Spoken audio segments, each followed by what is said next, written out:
Today on Ignite News, Mohawk gets a $500,000 donation for tech programs from U.S. Steel. The college's athletic facilities get a much-needed update. And punching and kicking their way to the top, a karate competition comes to Hamilton. All this and more coming up on Ignite News.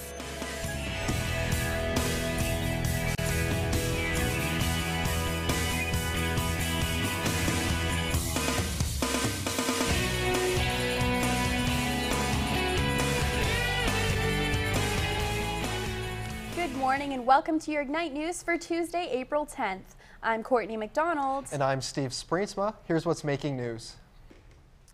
Mohawk College is receiving a massive donation from U.S. Steel. The company is presenting Mohawk's technical programs with $500,000. Money will be used towards campus renewal projects. The money is part of an effort to shift the company's focus from the troubles of the past 4 years toward a future where the firm is seen as a good corporate citizen. The grant is the first installment of $3 million the company has promised the federal government that they will donate to local institutions. The college will honor the donation in a ceremony this afternoon at Mohawk College. Mohawk College is making final preparations to break ground on a new recreation facility. We're joined live by Ignite News reporter Sean McGuire. Sean, what can you tell us about the new rec center? Well, Steve, if you've been to our gym recently, you can tell it's a little old and outdated. It's actually the smallest and oldest of Ontario's community colleges. So Mohawk has invested $35 million in this project to improve facilities. Dark, dingy, and out of date is how some might describe Mohawk's Fennel campus gym. The idea of building a new recreation facility was first introduced 4 years ago. Vice President of Student Services at Mohawk, Wayne Poirier, says the college is delivering on a commitment to improve facilities. Our students had a referendum a number of years ago where we got a whole bunch of important feedback that told us that students wanted to see a new facility, but they also told us that we needed to do some work on other campus facilities. We've done a lot of that work, and now it's time to update the MRC, the Mohawk Recreation Center, and bring it up to standards of other colleges. This is an artist's rendering of what the rec center will look like. Mohawk Students Association President Dan Clark says the new facility will provide more opportunities for students. The size and what the building has will create a lot of opportunities for students. We're putting in 3 gyms, which allows for an expansion in our intramural programming as well as expansion in our varsity programming, allowing for more flexible times for intramural programming as well as sort of development of new programs as well. The new recreation center will be built right here outside the student center and will extend out into the parking lot. Mohawk students say the new facilities are much needed. It'll make our school a lot prettier, I think, and more desirable to come here. I think the current gym is pretty good, but I know a lot of people say it could be better. I don't use it, but I know I can tell it's very outdated and I think less students use it just because it's outdated, but I think if we have something new that people will start using it more. Clark says the MSA wanted the mandatory fees to be as affordable as possible for students. So the total cost for this facility is $35 million. The fee that we have put in place for the rec center for like the student fees is $65 a semester. So it costs $130 per year per student to have full access to the facility. The college has created a survey for students to give their opinion of what they want to see in the new rec center. The survey is available through the college's website. The rec center is scheduled to officially open in fall of 2013. Reporting for Ignite News, I'm Sean McGuire. Japan's struggling electronic giant Sony will suffer more than expected this year. The company announced an expected net loss of more than $6 billion for this fiscal year. The loss is more than double what they initially expected and will be the company's 4th straight year in the red. A tax charge on Sony's assets in the United States is the chief reason for the increase. Facebook, the world's largest social networking site, has purchased popular photo editing website Instagram. Purchased for $1 billion, this is the largest acquisition in Facebook's history and a milestone according to the company's representatives. It's the first time it has purchased an application with such a large established user base. There are no plans to make Instagram solely Facebook's property, and the company is expected to grow independently. Syrian forces opened fire in Turkey and Lebanon despite a ceasefire deadline. A Lebanese journalist and 2 people in a Turkish refugee camp were among casualties. At least 4 others were injured at the camp. The UN estimates that there have been nearly 9,000 deaths in Syria since the uprising began in March of last year. The protests started peacefully, but after government intervention, Syrians began to use weapons to defend themselves.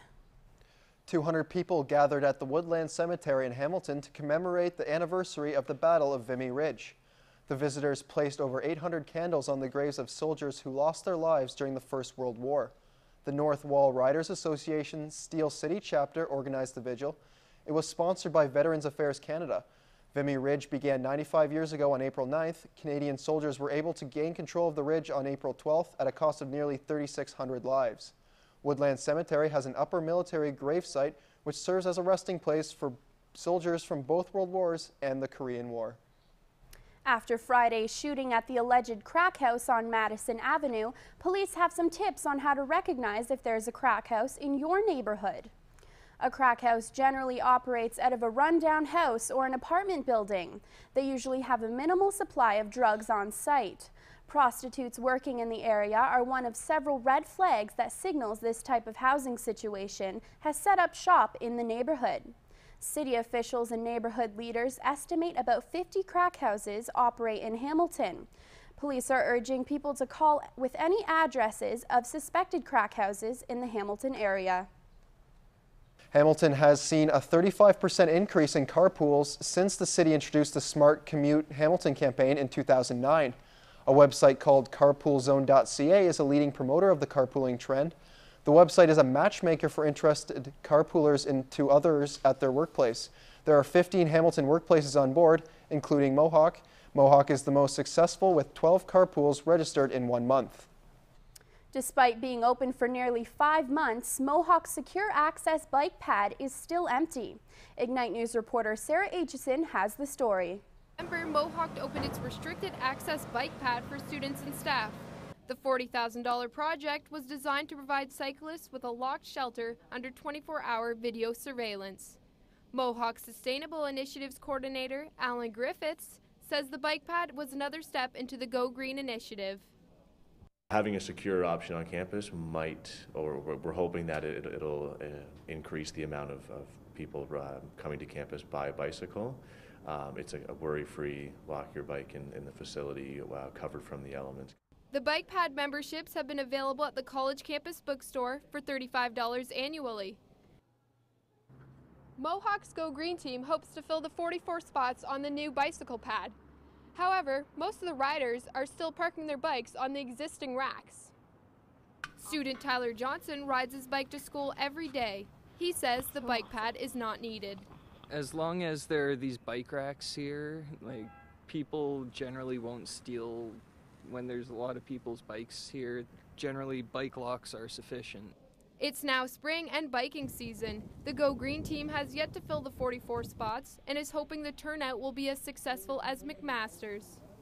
Reporting for Ignite News, I'm Sarah Aitchison. A group of train enthusiasts from Hamilton are working to teach the public about steam locomotives. Ignite News reporter Diego Flamini has more. The Golden Horseshoe Live Steamers was founded in 1976. In the 35 years since, the membership has grown from 12 to 35. An increase in membership means a rise in the number of trains, with about 50 in the club's livery. Member Abe Dietrich found out about the club the old-fashioned way. About 8 years ago, I came down here and I seen a couple of members riding the steam engines, and I thought I got to build my own. Members come from all walks of life, ranging from retired firefighters to computer technicians. Club President Russ Millen says teaching is what drives them. And because we also have a mandate, we feel, to educate the public on a lot, especially the older engines, the steam engines and things like that, and teach them about the sorts of things we've done. It's just as important as teaching people about other parts of the history of this country. The station and the track that the trains run on are paid for by donations and membership fees. The trains, however, are built and brought by the members themselves. What's amazing about these trains is that you can't buy parts for them. They're all handcrafted and hand-painted, scaled down from life-size models. For these guys, it's about keeping the steam alive. For Ignite News, I'm Diego Flamini. Burlington firefighters were called to put out a brush fire Monday afternoon. The fire happened near Mountainside Park on Mount Forest Drive in a wooded area. The wind caused the fire to spread quickly and additional firefighters were requested. After 20 minutes, they were able to have it safely extinguished. Halton police have arrested 2 teenage boys who may have been responsible for initially starting the fire. And here's a look at today's top stories.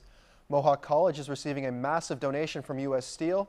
Sony announced an unexpected net loss of more than $6 billion for this fiscal year, and 200 people gathered at Woodland Cemetery in Hamilton to commemorate the anniversary of the Battle of Vimy Ridge. Now let's take a look at what's coming up in weather, sports, and entertainment. Looks like we can expect some rain and warmer temperatures over the next couple of days. Stay tuned for more coming up in your weather update. The Globetrotters, Cheech and Chong, and a show from Hal are all coming to Hamilton. All this and more in your entertainment update. The Jays open up at home against the Red Sox, the Raptors lose again, and the Leafs apologize to their fans for another season of futility. I've got your scores and more coming up in sports. Looks like Hamilton should expect a bit of rain over the next 24 hours. Let's head over to Dana for your weather update.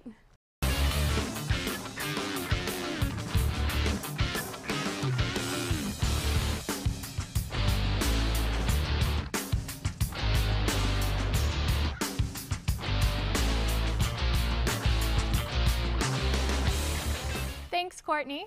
It's a mix of sun and clouds across the southern Ontario today. In Windsor, we'll see variable cloudiness with a temperature of 9 degrees and a 40% chance of rain showers later in the day. London will be sitting at 7 degrees with increasing cloudiness and a chance of showers this afternoon. Heading over to the Golden Horseshoe, Niagara Falls is partly cloudy, sitting at 9 degrees. Toronto will be mostly cloudy with a 60% chance of showers and a temperature of 9. Outside our studios here in Hamilton, it's 7 degrees with increasing cloudiness this morning and a 70% chance of showers. Taking a look at the next 24 hours here in Hamilton, it will be mainly cloudy this evening with a temperature of 6 degrees.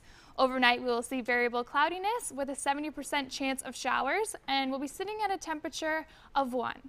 Tomorrow morning will be 2 degrees with cloudy periods and a 30% chance of showers. Let's have a look at the 5-day forecast. Tomorrow will be mainly cloudy with a high of 10 degrees and a low of +1. Thursday, we will see some sun with a high of 13 and a low of 0. It will be a beautiful sunny day on Friday with a high of 15 degrees and a low of -1. Over the weekend, it will be mostly cloudy, but we'll have some warmer temperatures. Saturday will be a high of 16 degrees and a low of 7. And on Sunday, it will be 15 degrees with a low of 9. That's all I have for your weather. Now let's head over to Nadine for your entertainment update.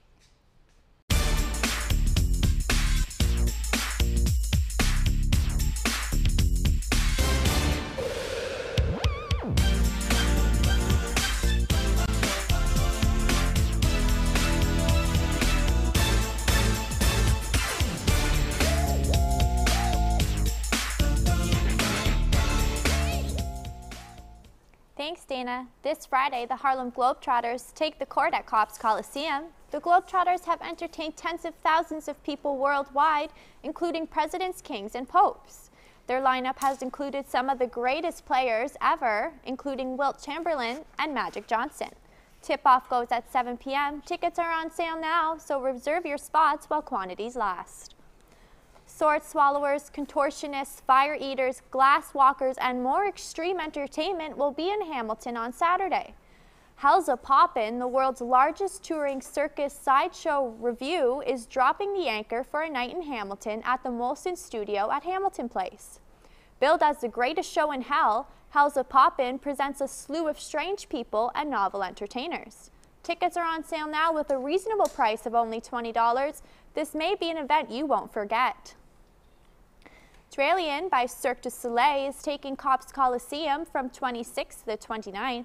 The show fuses the 3,000-year-old tradition of Chinese acrobatic arts with the multidisciplinary approach of Cirque du Soleil. The show draws its inspiration from Eastern philosophy and its never-ending harmony between humans and nature. Show starts at 7 p.m. on Thursday with 3:30 and 7:30 shows on Saturday and Sunday. And one of comedy's greatest duos, Cheech and Chong, are coming to Hamilton Place on April 19th. The pair have been making people laugh until they cry since they broke out in the 70s. Almost 40 years after they began, the legends are back to light up the stage once again. The Get It Legal tour is in Hamilton for one night only. The show starts at 8 p.m. and is promising lots of laughs and maybe some tears. Now let's take a look at today's community calendar.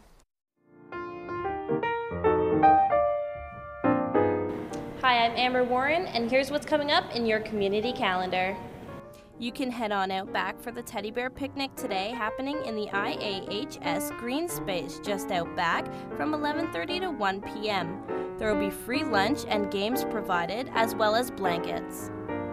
And are you all frustrated with exams coming up? During Common Hour in the Arnie, there will be movies, cookies, coffees, snacks, and more happening from 12 to 1 p.m. So you can take a breath, relax, and kick back. Also, if you're looking for a party, tomorrow night is PJ Pub and Customer Appreciation Night. You could win cash prizes up to $100 every hour on the hour. There will be cheap bar prizes, and no cover all night. The event goes on from 10 p.m. to 2 a.m. That's all I've got for your community calendar. Let's pass it back to entertainment.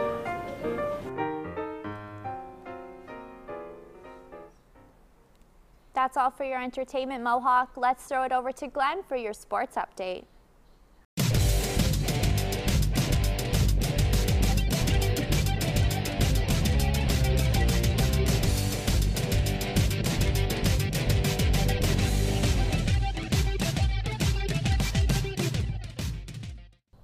Thanks, Nadine. Punches and kicks filled the Hamilton Convention Center, all in the name of martial arts.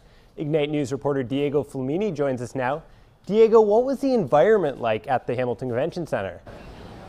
Well, Glenn, it was a great day to celebrate martial arts, and probably one of the only places where you'll see little children wielding deadly weapons.